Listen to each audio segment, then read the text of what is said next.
কোরবানি মানে কেবল পশু জবাই নয়, কোরবানি মানে ত্যাগ, আনুগত্য আর আল্লাহর প্রতি ভালোবাসা। কিন্তু এই কোরবানির শুরু কোথা থেকে? হাজার হাজার বছর আগে মহানবী হজরত ইব্রাহিম আলাইহিসসালাম ছিলেন আল্লাহর এক প্রিয় বান্দা। এক রাতে তিনি স্বপ্নে দেখলেন তিনি তার সবচেয়ে প্রিয় জিনিস নিজের ছেলে হজরত ইসমাইল আলাইহিসসালামকে কোরবানি করছেন। এই স্বপ্ন শুধু একবার নয়, বারবার ফিরে আসে। ইব্রাহিম আলাইহিসসালাম বুঝলেন এটা আল্লাহর পক্ষ থেকে একটি পরীক্ষা। তিনি প্রস্তুত হলেন সেই কঠিন আদেশ পালন করতে। তিনি তার পুত্র ইসমাইল আলাইহিসসালামকে বললেন, হে আমার পুত্র, আমি স্বপ্নে দেখেছি যে তোমাকে কোরবানি করছি।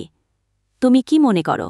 ইসমাইল আলাইহিসসালাম বিনা দ্বিধায় বললেন, হে আমার পিতা, আপনি যা আদিষ্ট হয়েছেন তাই করুন। ইনশাআল্লাহ আপনি আমাকে ধৈর্যশীল পাবেন। এরপর ইব্রাহিম আলাইহিসসালাম কোরবানির জন্য ছুরি চালাতে গেলে আল্লাহ তাআলা তাকে থামিয়ে দেন। আল্লাহ বলেন, হে ইব্রাহিম, তুমি তো স্বপ্নকে সত্যে পরিণত করেছ।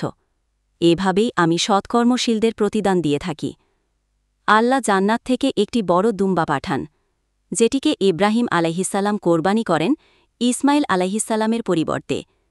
এই ঘটনার মধ্য দিয়েই শুরু হয় কোরবানির ইতিহাস, একটি ত্যাগের অনন্য দৃষ্টান্ত, যার শ্রমণে মুসলমানরা আজও ঈদ উল আজহায় পশু কোরবানি করে।